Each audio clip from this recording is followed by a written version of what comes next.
Hi, I'm John Kennedy and we're going to be checking out the new iPhone 5 from Apple. Certainly one of the first things you notice when you pick up the device is just how light it is. It almost nearly falls out of your hand, it's so light. The screen itself, as you can see, it's longer and no less any wider, but certainly the edging on the device makes it feel like the information is actually floating in your hand, it's actually quite an extraordinary experience.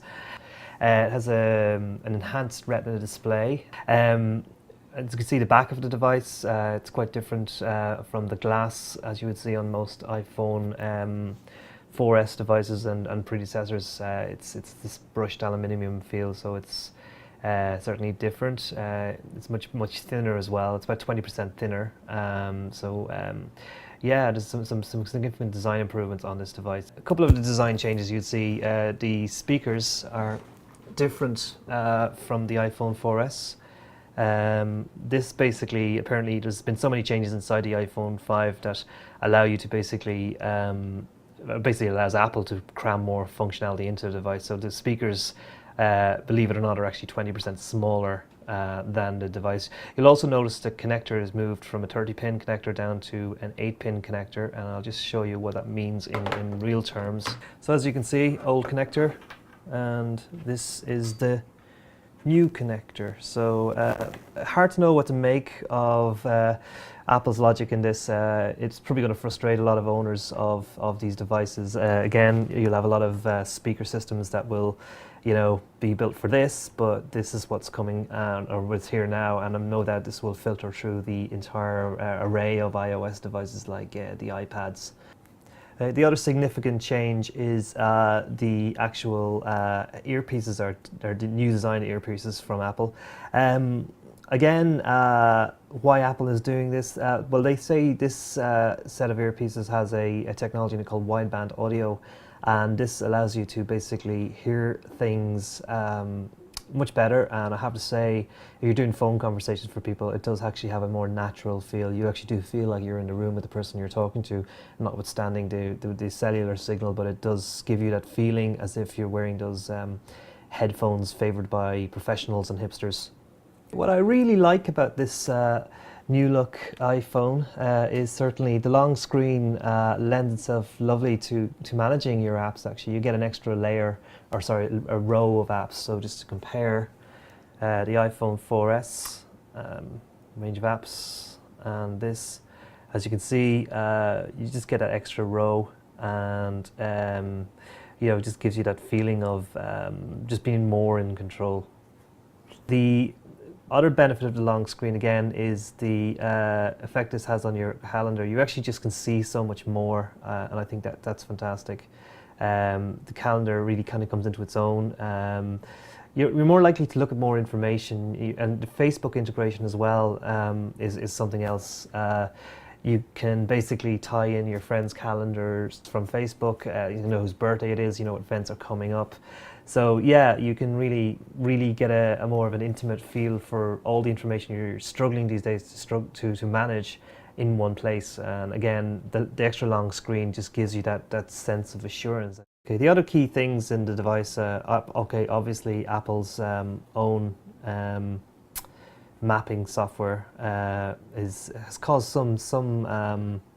some controversy, but I have to say I've found it to be quite elegant actually, and I certainly love the integration between Siri and the turn-by-turn navigation on the mapping technology. Again, is just I think when Apple pays attention to user experience and kind of asks, will users enjoy these things, I definitely think they've got the money right on this one. The camera on the new iPhone 5 features a technology called iSight, and they've built in some clever sensors into this that allow you to take pictures in low light conditions, but also it features technology you will have seen on the iOS 6 device called Panorama, which again allows you to take pictures in panoramic settings stitched together into a 28 megapixel photo. Just to give you an impression of just how the panorama mode works on the device, it's a really neat feature. You just go to Options, pick Panorama, and then you just simply press the picture. You follow the arrow,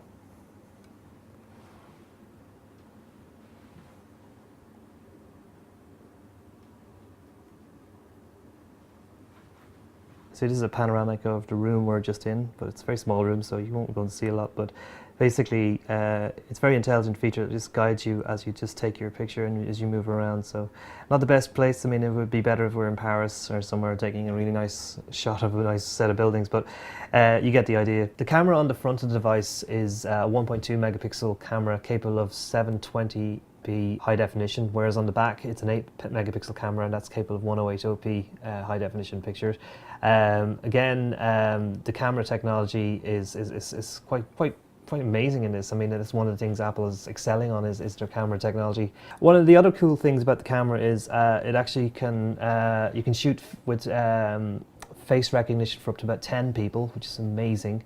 It also has a certain technology, there's a smart filter that does kind of a spatial noise reduction that basically allows you to take pictures in low light conditions. So if you take a picture in a dark room, it actually enhances that picture. Again, the speed of the processor is an A6 processor, which is twice as fast as the A5 processor, and again, you can take pictures really fast. Just to give you an impression of the actual picture quality, this is a photo taken basically on the screen here, and I'll just show you the same photograph on an iPhone 4S. As you can see, the colors alone just seem richer, more vibrant, and again, you know, this is just a generation leap from one device made a year ago, and you can just see from the colors again that they're richer on the iPhone 5. Another change you will have seen through the device has been, say, the introduction of full screen mode. So just to give you an impression of what that looks like. Again, because of the way the bezels are on the phone, it just gives you that feeling of the information just floating in your hand. So it's once again a really welcome addition. Ultimately, I think this where Apple is going with a lot of its technology, it's trying to make each and every technology, I think, a hub for most of your digital life. I think the sound quality on this phone is much better. The image quality is much better, and just show you now, for example, some of the apps, some of the sound.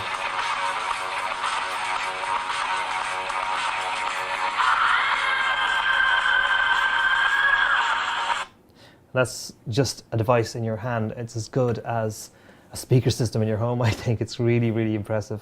So there you have it, the new iPhone 5 from Apple.